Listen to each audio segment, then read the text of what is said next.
सेना ने बताई ऑपरेशन सिंदूर की पूरी कहानी। लश्कर, जैश और हिजबुल के कैंप्स पर हुआ एक्शन। जिम्मेदारी के साथ 25 मिनट में की बड़ी कार्रवाई। पहलगाम हमले के बाद पीएम मोदी ने पूरा किया हमले का वादा। सेना ने पीओके में घुसकर की आतंकियों को कल्पना से बड़ी सजा। ऑपरेशन सिंदूर के बाद प्रधानमंत्री मोदी ने की सेना की तारीफ। अजीत डोभाल ने संभाली थी ऑपरेशन की कमान। सीसीएस और कैबिनेट की बैठक भी हुई। पाकिस्तान पर भारत के अटैक के बाद देश भर में जश्न का माहौल। भारत माता की जय के नारे। बाबा महाकाल के दरबार में भी जय हिंद। पाकिस्तान की सेना ने 26 लोगों की मौत की पुष्टि कर दी है। 26 लोगों की मौत हुई है। पाकिस्तान सेना की तरफ से कह दिया गया है कि 26 लोग हमारे मारे गए हैं। इस बात की पुष्टि पाकिस्तान की सेना की तरफ से कर दी गई है। देखिए, जब रात को यह हमला भारत की तरफ से किया गया, उसके बाद ही पाकिस्तान की तरफ से प्रेस कॉन्फ्रेंस करके ये एक्सेप्ट किया गया था कि हां, टारगेट किया गया है, हमले किए गए हैं। और अब पाकिस्तान सेना ये पुष्टि कर रही है कि 26 लोगों की जान इस हमले में गई है। बड़ी खबर आप तक पहुंचा रहे हैं। पाकिस्तान की सेना ने 26 लोगों की मौत की पुष्टि कर दी है। और भारत के एक्शन पर पाकिस्तान की गीदड़ भभकी। पाक सरकार ने सेना को जवाबी कार्रवाई की छूट दी है। ये इस वक्त की बड़ी खबर आप तक पहुंचा रहे हैं। भारत ने जो एक्शन लिया, उसके बाद पाकिस्तान की गीदड़ भभकी एक बार फिर से सामने आई है। हालांकि इसका कोई औचित्य नहीं रह जाता, क्योंकि पाकिस्तान जिस तरीके से लगातार इस तरीके की बातें करता है, एक्ट ऑफ वॉर की बात करता है, एटम बम की बात करता है, बार बार इस तरीके की गीदड़ भभकियां देता है, फिर एक बार सेना को जवाबी कार्रवाई की छूट पाकिस्तान की सरकार की तरफ से दे दी गई है। तो कुल मिलाकर इंटरनेशनल फोरम पर एक तरफ तो पाकिस्तान जाकर गिड़गिड़ाता हुआ नजर आया कि हमें जवाबी कार्रवाई करने का हक है, तो दूसरी तरफ पाक सरकार ने सेना को जवाबी कार्रवाई की छूट दे दी है।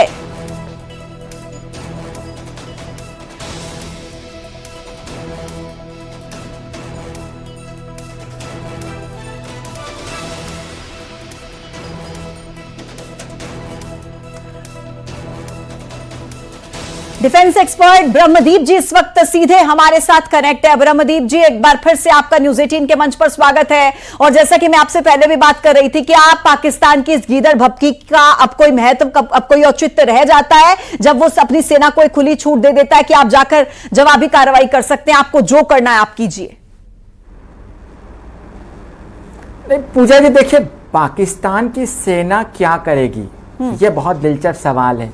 क्या वो भारत पर हमला करने का साहस है उसमें? वो बिल्कुल साहस नहीं है, क्योंकि आंतरिक स्थिति इतनी अस्त व्यस्त है। और ये वही पाकिस्तानी सेना है जिसको इमरान खान को जब कोर्ट में पेश किया गया था, तो वहाँ के लोगों ने सैन्य प्रतिष्ठानों में घुस कर पाकिस्तान के सैनिकों को मारा था। और यह जो पाकिस्तानी सैनिक है, देखिए, दुनिया की जो सैन्य अदालतें हैं वो सिर्फ सैनिकों पर केस दायर करती, लेकिन पाकिस्तान में पाकिस्तानी लोगों को सैन्य प्रतिष्ठानों में बंद कर दिया गया। तो पाकिस्तान के लोगों के मन में सेना के प्रति कोई सम्मान है ही नहीं। तो जिस देश के लोगों के मन में पाकिस्तान की सेना के प्रति सम्मान नहीं हो, जिस देश की जो सेना है वो वहाँ की जमीनों पर कब्जा करती हो, वो व्यापार व्यवसाय में लिप्त हो, और उसके सेना अध्यक्ष को लंदन की सड़कों पर उनके देश के लोग गालियां देते हो, तो ऐसी सेना का मनोबल पूरी तरीके से टूटा हुआ है। ये लोग धमकी दे सकते हैं, ये लोग पीठ पर छुरा घोंप सकते हैं। हाँ। जैसा इन्होंने पुलवामा में घोंपा, जैसा इन्होंने पहलगाम में घोंपा, जैसा इन्होंने उड़ी में घोंपा, लेकिन इनमें साहस है ही नहीं कि ये भारत का सामना कर सके। क्योंकि यदि भारत का सामना करने का इनमें मादा होता तो रात के 1:30 बजे ये सामना, लेकिन तब तो ये दुबक गए होंगे जब भारत ने हमला किया। तो पाकिस्तान की सेना जो है वो भारत का कुछ बिगाड़ नहीं सकती। क्योंकि लेकिन ब्रह्मदीप जी, जैसा आप कह रहे हैं ना कि पाकिस्तान की सेना कर क्या सकती है, तो पाकिस्तान की सेना और कुछ भले ही कर पाए या ना कर पाए, लेकिन हारना तो बखूबी जानती है पाकिस्तान की सेना। हारने के लिए तो लड़ती है। तो अगर मान लीजिए कि पाकिस्तान की सेना किसी तरीके से कुछ कार्रवाई ऐसी करती भी है, हार का सामना तो करना ही पड़ेगा, लेकिन भारत कितना तैयार है, आपको क्या लगता है? जी पूजा जी, देखिए, बहुत अच्छा सवाल किया आपने। पाकिस्तान की सेना हार तो सकती, लेकिन पूजा जी, इस बार पाकिस्तान की सेना भारत की सेना से नहीं हारेगी। वो खैबर पख्तूनवा को हार जाएगी, वो बलूचिस्तान को हार जाएगी, वो सिंध प्रदेश को हार जाएगी, और फिर पाकिस्तान की सेना में वही बचेगा कि जो पंजाबी वहाँ पर बड़े बड़े पदों में होते हैं, सेनाध्यक्ष वहाँ के पंजाबी होते हैं, वो ग्रेटर पंजाब बनाने का सपना देखते हैं। तो यही कारण है कि पाकिस्तान जो है वो पंजाब तक सीमित हो गया है और बाकी लोगों को भरोसा ही नहीं है। और जब आप इतिहास उठाकर देखें तो इतिहास आईना होता है। जब भी भारत से युद्ध होता है तो वहां पर पाकिस्तान में राजनीति का स्थिरता बढ़ जाती है। हाँ। अभी यदि पाकिस्तान की सेना ने भारत पर हमला करने का साहस कर लिया, भारतीय सैन्य प्रतिष्ठानों पर हमला करने का साहस कर लिया, पहले तो सफल नहीं हो सकती क्योंकि हमारा डिफेंस सिस्टम जो है, एयर डिफेंस सिस्टम, वो एक्टिवेट हो गया है, मतलब हमारी सुरक्षा जो चाक चौबंद है। लेकिन उन्होंने दबे छुपे इधर उधर से यदि हमला करने की कोशिश की, या जो अपने गुर्गे, जो उनके गुर्गे छुपे, उनको निशाना बनाने की कोशिश की, तो भारतीय सेना का फिर निशाना होंगे। हाँ। सैन्य प्रतिष्ठान, पाकिस्तान के सैन्य प्रतिष्ठान होंगे, सुरक्षा प्रतिष्ठान होंगे। और यदि ऐसा होता है तो आने वाले समय में यह बहुत ठीक है। ब्रह्मदीप जी, ठीक है, मेरे साथ एसएल शर्मा जी भी कनेक्ट हो गए हैं। और ब्रह्मदीप जी जैसा कह रहे थे कि भाई राजनीतिक अस्थिरता पाकिस्तान में आ जाती है, मैं कहूंगी स्थिरता पाकिस्तान में है ही का, राजनीतिक अस्थिरता, आर्थिक अस्थिरता, इसके अलावा आप देख लीजिए कि किस तरीके से सैन्य अस्थिरता वहां पर है। इनके सैनिक तो भारत के हमले से पहले ही रिजाइन करने लग गए थे। एसएल शर्मा जी, तो कहां ये भारत के साथ युद्ध को मोल लेना चाहते हैं, क्या करेंगे ये? देखिए मैडम, ये मुझे नहीं लगता है कि वो फेस टू फेस युद्ध में आएंगे। वो सिर्फ प्रॉक्सी वार ही लड़ेंगे, क्योंकि पाकिस्तान जो है प्रॉक्सी वार का एक्सपर्ट है और भारत प्रॉक्सी वार का एक्सपर्ट नहीं है।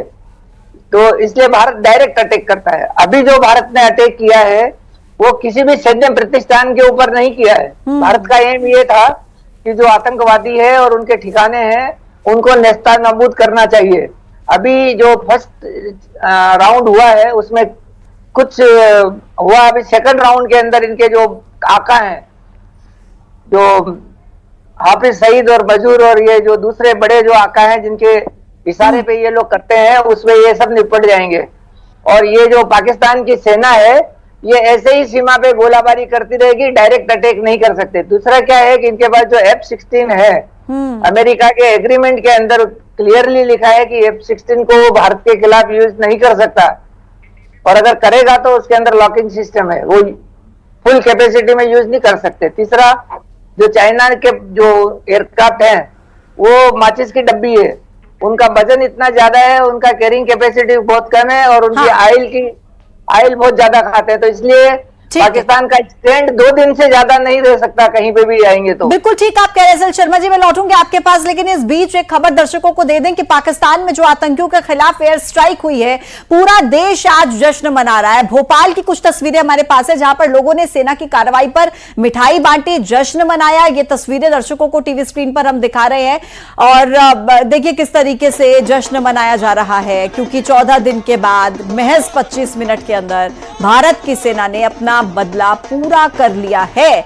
और ऐसे में देखिए किस तरीके से एक दूसरे को मिठाई खिलाकर बड़ी जीत इसे भारत की माना जा रहा है। हालांकि ये जो जश्न है ये भारतीय सेना की कार्रवाई का है। जो गमगीन माहौल पिछले 14-15 दिनों से आप हिंदुस्तान में देख रहे थे, उस गमगीन माहौल को थोड़ा सा शांत करने का काम जरूर यहां पर सेना की तरफ से किया गया, क्योंकि देखिए निश्चित तौर पर जो 26 लोगों की जान गई है उनका दुख कभी भूला नहीं जा सकता, उनके गम को कभी भुलाया नहीं जा सकता है। लेकिन इसके एवज में करना क्या था, बदला लेना था। उसी बदले को आज भारतीय सेना ने पूरा किया है, ये यकीनन कहा जा सकता है।